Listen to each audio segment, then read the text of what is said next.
Senior English A, and we are working with the Macbeth packet. We are now going to take notes over each of the different paragraphs of the plot summary over Macbeth. We'll be working with Miss Laird now. Go ahead, Miss Laird, you have the floor. Okay, we're on page 2 of the packet, under the story. On a lonely heath in Scotland, 3 witches sang their riddling runes and said that soon they would meet Macbeth. Macbeth was the noble Thane of Glamis, recently victorious in a great battle against Vikings and Scottish rebels. For his brave deeds, King Duncan intended to confer upon him the lands of the rebellious Thane of Cawdor. But before Macbeth saw the king, he and his friend Banquo met the 3 weird sisters upon the dark moor. The wild and frightful women greeted Macbeth by first calling him Thane of Glamis, then Thane of Cawdor, and finally, King of Scotland. 2, they prophesied that Banquo's heirs would reign in Scotland in years to come. So what should you guys write down for the first paragraph? Starts out with what? 3 witches.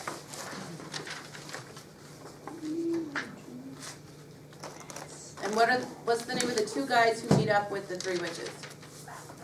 Macbeth and Banquo.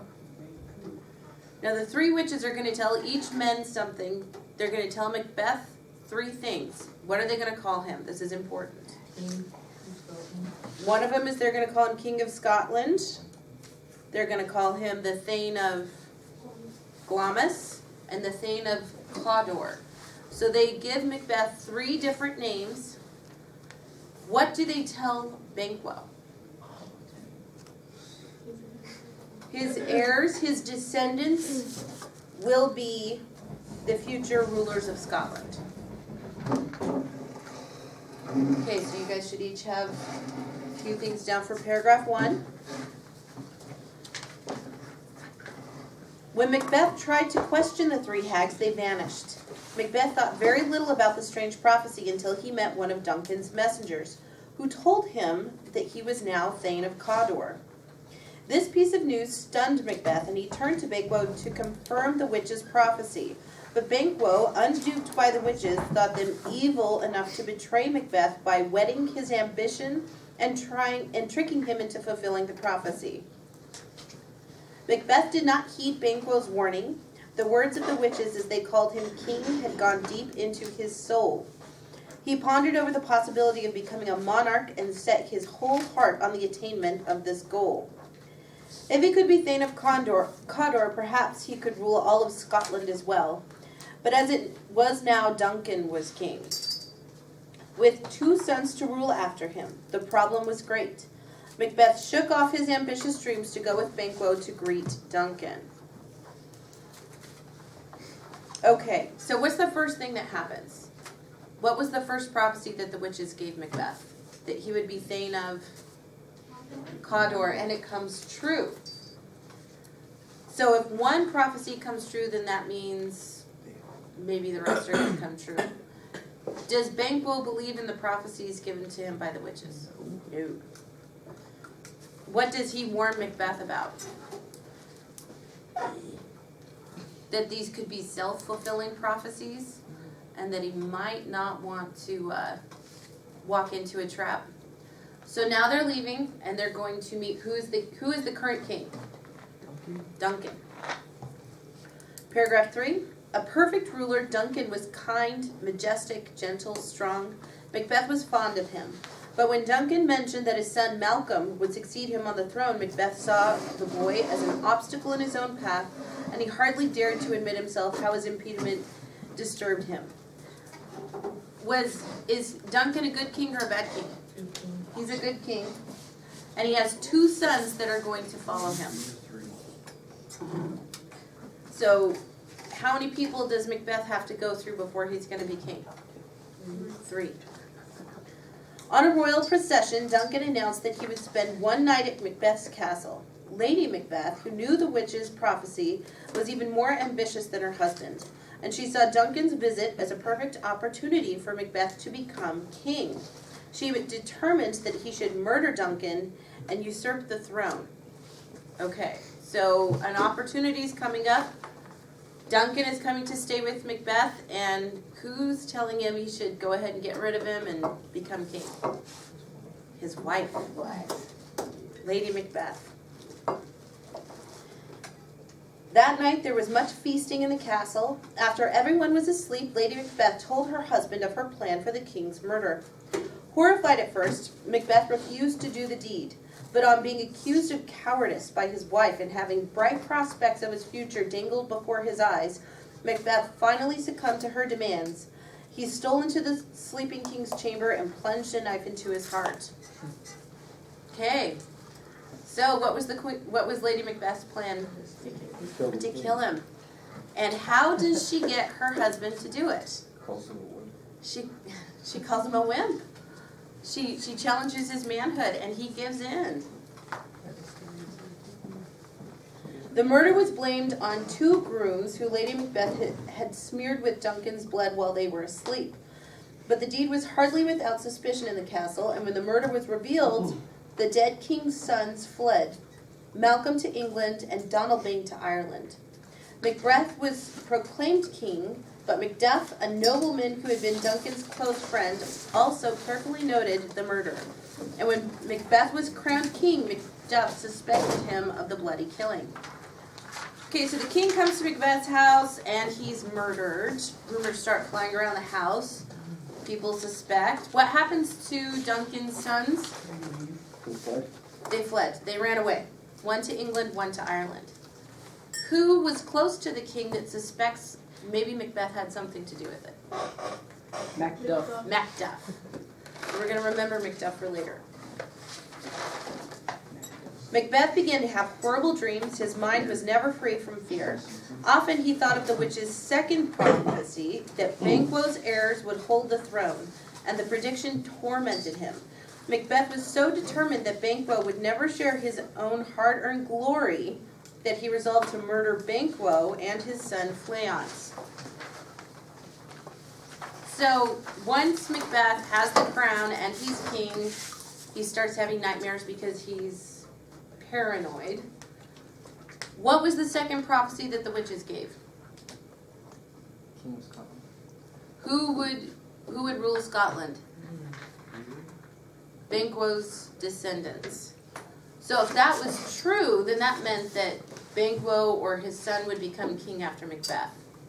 So what does he decide he's going to do? He's going to kill Banquo. Lady Macbeth and her husband give a great banquet for the noble thanes of Scotland. At the same time, Macbeth sent murderers to waylay Banquo and his son before they could reach the palace. Banquo was slain in the scuffle, but Fleance escaped. Meanwhile, in the large banquet hall, Macbeth pretended great sorrow that Banquo was not present. But Banquo was present in spirit, and his ghost majestically appeared in Macbeth's own seat. The startled king was so frightened that he almost betrayed his guilt when he alone saw the apparition. Lady Macbeth quickly led him away and dismissed the guests. So he kills Banquo, and his son gets away. So that part of the prophecy may still be true. He has a dinner, and who's at the dinner? Banquo's ghost. Okay, so even though Macbeth didn't directly kill him, he starts freaking out at the dinner. Lady Macbeth leads him away.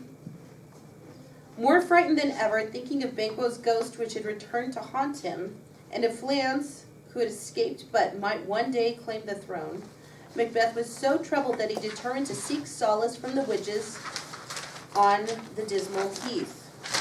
They assured Macbeth that he would not be overcome by man born of woman, nor until the forest of Burnham came to Dunsinane Hill.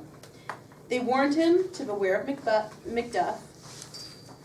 When Macbeth asked if Banquo's children would reign over the kingdom, the witches disappeared. The news they gave him brought him cheer. Macbeth felt he need fear no man, since all were born of women, and certainly the great Burnham forest could not be moved by human power. Okay, so he's freaked out after seeing Banquo's ghost, and then who does he go to get reassured? The witches. What do the witches tell him? They warned him. They've already warned him of Macduff earlier, but they said that he will not be harmed of any man born of a woman. And secondly, the forest around his castle will move. And when that happens, he'll die. So in his mind, everybody's born of a woman and a forest can't move, so he's safe. Then Macbeth heard that Macduff was gathering a hostile army in England, an army to be led by Malcolm, Duncan's son, who was determined to avenge his father's murder. So terrified was Macbeth that he resolved to murder Macduff's wife and children in order to bring the rebel to submission. After his slaughter, however, Macbeth was more than ever tormented by fear. His twisted mind had almost reached the breaking point, and he longed for death to release him from his nightmarish existence. So King Duncan's son, who fled to England, is getting an army, and he's ready to come against Macbeth. What does Macbeth decide to do to possibly put a stop to the rebels? Kill the family. Whose family? Macduff. Macduff's family.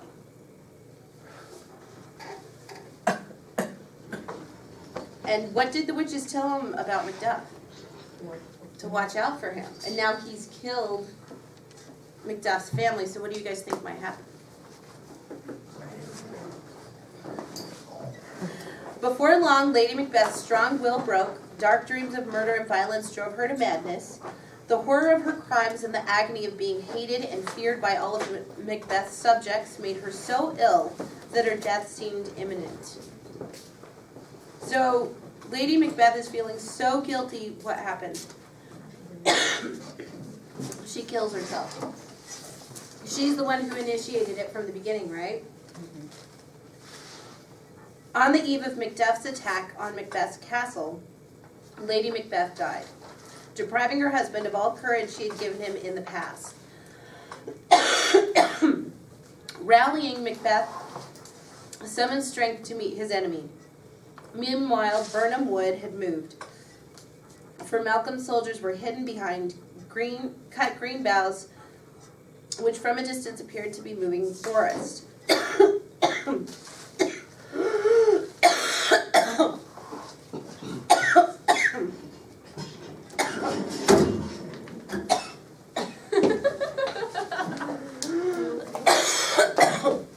I have to pause. Okay, guys, just keep reading on your own until Miss Laird can join you again.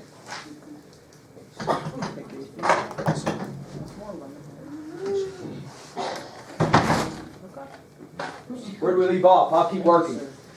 Where are we? What paragraph number? Oh, so we're almost done.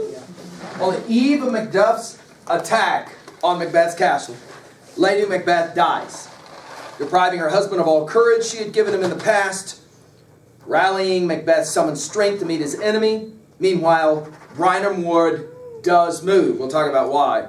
For Malcolm's soldiers were hidden behind cut green boughs, which from a distance appeared to be a moving forest. Macduff, enraged by the slaughter of his innocent family, is determined to meet Macbeth hand to hand in conflict. Finally, Macbeth went to battle filled with the false courage given him by the prophecies of the witches, that no man born of woman would overthrow him. Meeting Macduff, Macbeth began to fight him, taunting him at the same time about his having been born of a woman. Macduff had been ripped alive from his mother's womb. We'll talk about what that one means. The prophecy was fulfilled. Macbeth fought with waning strength, all hope of victory gone. Macduff, with a flourish, severs the head of the bloody King of Scotland. Now, let's turn and fill in the rest of our notes here.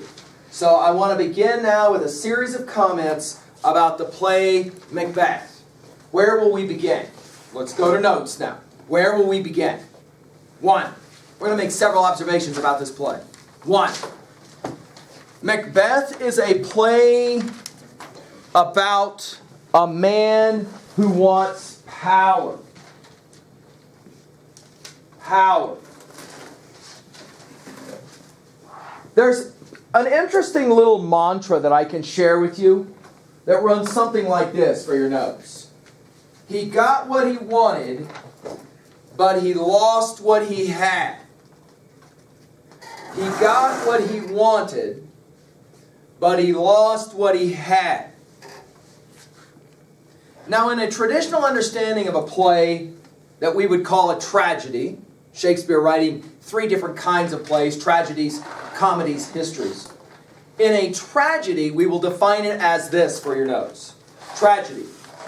The protagonist begins high and ends low. Let's write it in our notes. The protagonist begins high and ends low. Now I want to ask 2 questions about that comment. 1, what is a protagonist? The individual that the audience identifies with. Protagonist. The protagonist is normally the good guy of our play, or the major character of our play. The protagonist in Shakespeare's tragedies begins high, in an elevated position, important. But by the end of the play, ruined, devastated, often dead. Often dead. And Shakespeare's tragedies are often going to have the name of that protagonist. So the name of the play Macbeth, Macbeth. The name of the play Hamlet, Hamlet. The name of the play Othello, Othello.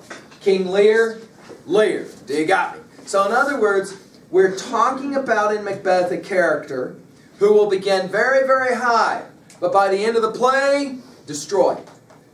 So, let's write it in our notes. In this play, we get to watch a man go from being a great person, we're even going to call him a hero, to ruined. And we're going to ask why this happens. What leads to this fall? We're going to ask that question. What leads to the fall of Macbeth? Why does he fall? And the answer, of course, is he wants power. He's greedy. He wants power. In other words, what does he want to be ultimately? He wants to be the king. Yes, he wants to be the king. Now, our play begins in Scotland, not in England, in Scotland. All right? England will factor in this play, but only later. Our play begins in Scotland, where we've got opening scene, 3 scary witches. Okay? These 3 witches are dancing around a cauldron. What is that? You got it. And they are making a spell. They will ask, when shall we 3 meet again? In thunder, lightning, or in rain? When the hurly-burly's done, when the battle's lost and won, there to meet Macbeth. They're putting a spell on Macbeth. Later, when we see these witches again, they are going to give famous prophecies. What is a prophecy? Something that tells the future. Got me. But before we get there, we're going to find out something about what's going on in Scotland. Let's put it in our notes. Bad news in Scotland. Really? What's happened? Well, the King of Scotland is a guy named Duncan. He's an old man. He's a good man. Duncan has a traitor in his kingdom. This traitor's name is the Thane or the Warrior of Cawdor. C-O-W-D-E-R. Cawdor. It's just a castle name in Scotland. Well, this guy tried to kill Duncan and take over the kingdom. But we're told at the beginning of the play, he doesn't succeed because of the great hero, Macbeth. We're told Macbeth is some kind of warrior. He and his best friend, Banquo, that's his name, we're told fight on the battlefield together. It would be like in the middle of all of the bad guys. It would be like 2 guys, we could just say Mr. Hernandez and Jimmy. They stand back to back. Why would you stand back to back? When you're fighting, why do you stand back to back? You got it. So that's that whole thing. I've got your back. And we're told that Macbeth and Banquo kill hundreds of men, bad guys.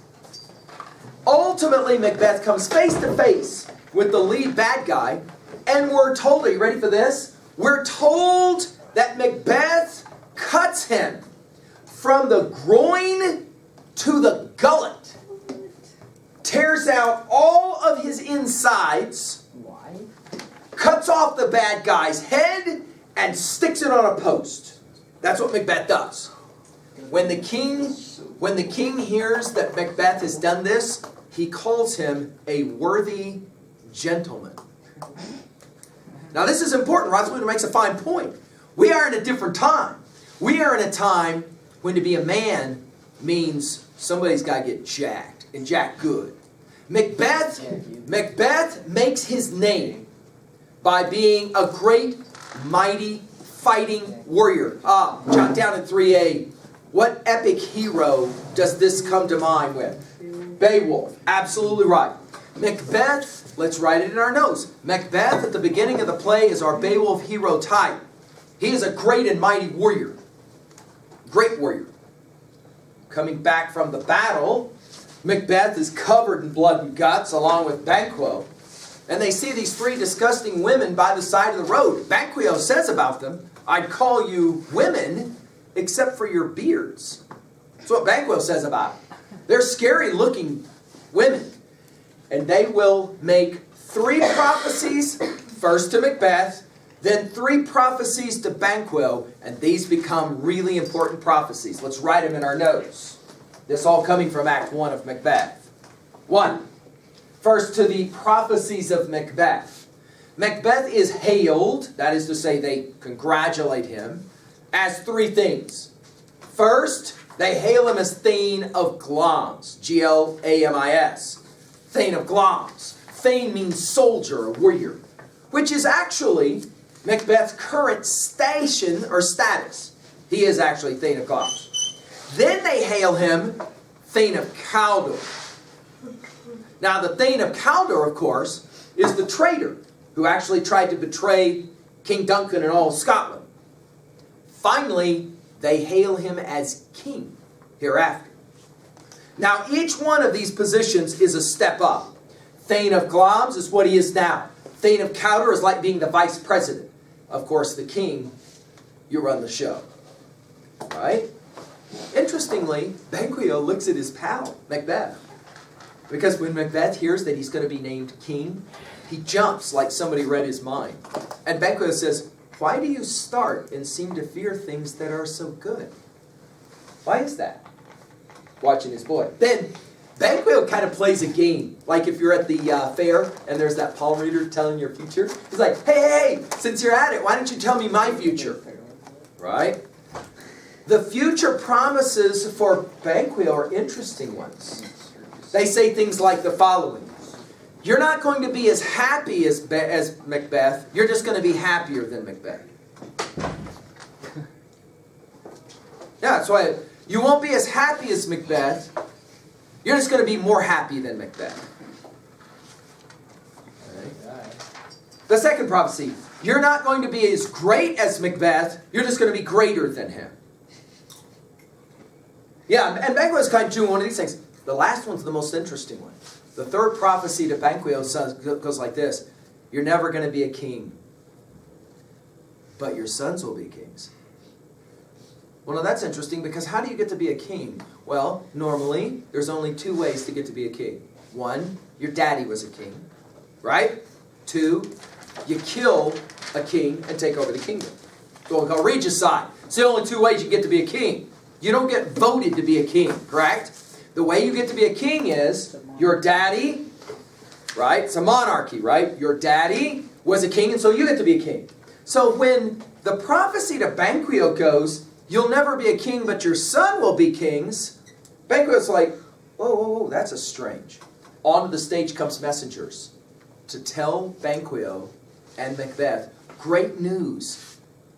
The Thane of Cawdor has been caught. He has been killed because he's a traitor. And King Duncan has named Macbeth Thane of Cawdor. And all of a sudden, Macbeth says it out loud. 2 down, 1 to go. He's already Thane of Glamis. Now he's just been named Thane of Cawdor. The only prophecy remaining is king. King. But interestingly, just a few minutes later on stage, Duncan, the old man, comes in front of everyone, and probably because his life was attacked, he decides to say out loud who will be the next in line to the throne. The next in line to the throne, he says, no big shock here, is his oldest boy, Malcolm. So he names his son next in line to the throne. If I were to die, Malcolm next in line to the throne. By the way, Duncan has 2 boys. The first is Malcolm. The second is named Donalbain. Right? So this makes it very interesting for Macbeth. How is Macbeth going to get to be king if Duncan has already named, after my death, my boy Malcolm will become king of Scotland? Macbeth has a problem.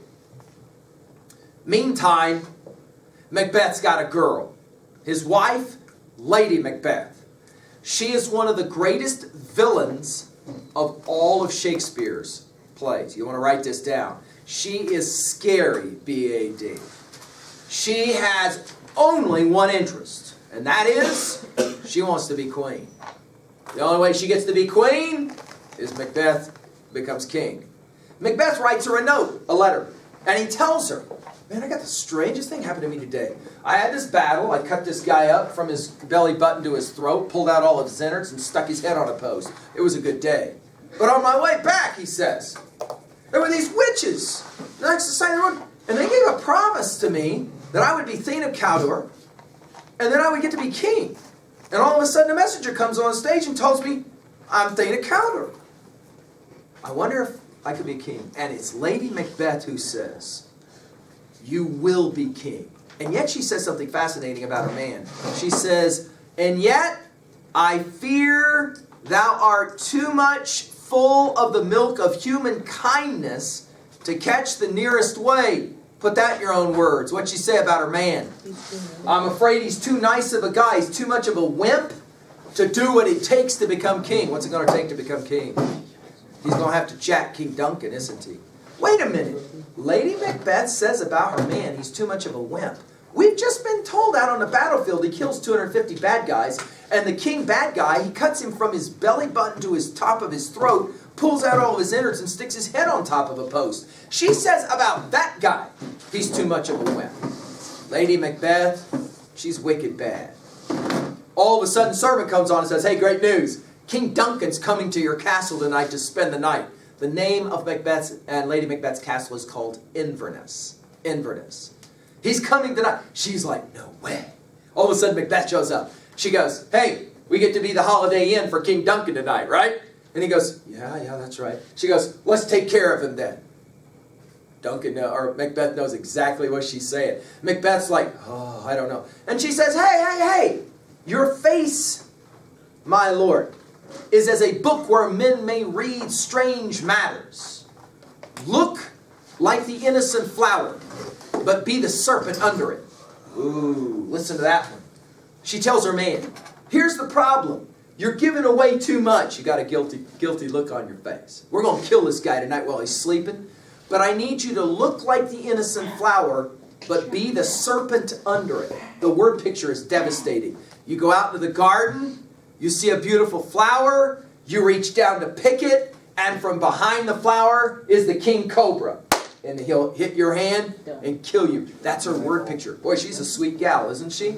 Look like the innocent flower, but be the serpent under it. And Macbeth is like, all right, we'll talk about it later. Meanwhile, Macbeth talks himself out of it. He's like, yeah, no, this is stupid. You don't kill King Duncan when he comes to stay in your house. I mean, first of all, he's a great guy. Second of all, he is my relation. Third of all, he's a great guy. We ain't doing it. Lady Macbeth comes on stage and he goes, no, we ain't doing it. And she is brilliant. She knows guy psychology. And so she knows how to get a guy to do something he doesn't want to do. The way she does it is scary good. Oh, so you don't want to do it? No, we're not doing it. Oh, so I guess I thought you loved me. That must have been a different Macbeth. What's the problem? Are you afraid? It works. It works. Now, every guy I've ever lectured this play to says, I can at least remember one time in my life when I did something totally stupid that I knew I shouldn't do, simply because somebody said, are you afraid? For whatever reason, this one works with guys. She says, you must be afraid. That's it, you're afraid. He says, I may do all that may become a man. He uses the M word, not her. She calls into question his manhood, but she never uses the M word. He does. I'm a man. She's like, you're a man. Oh, well, if you're a man, why don't you take care of your business? I want you to be king so I can be queen. Take care of business. The last one is the most brutal. She says, here's the deal. You promised me you'd do this. If I had promised you something and then taken away the promise, I would have taken the infant that I was nurse breastfeeding. I would have taken him by the ankles. I would have swung him around and bashed his little brains out on a rock. I would never lie to you. Ooh. And he says back to her, are you ready for this? He says back to her, I hope all of our male children grow up to be just like you. Welcome to Lady Macbeth.